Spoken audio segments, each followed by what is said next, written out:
Hi guys, gandang makulimlim na hapon mga palangga sa mga oras na ito.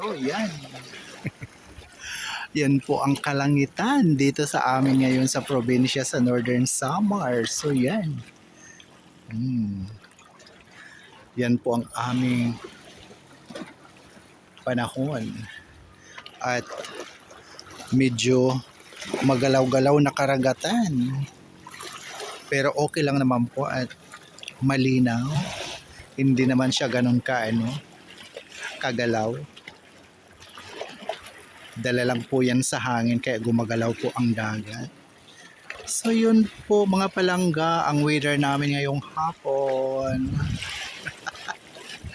Na talagang nagbabadya, bumuhos yung ulan pero mukhang ayan na, bubuhos na sa bandang alin. Ayan.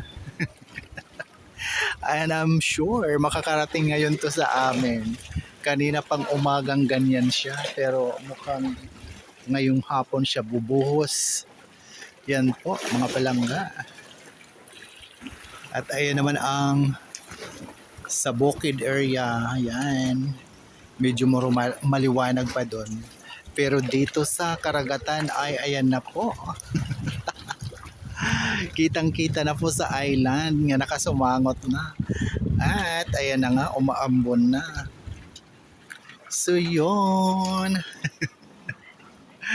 Ayun, ang kanawayon.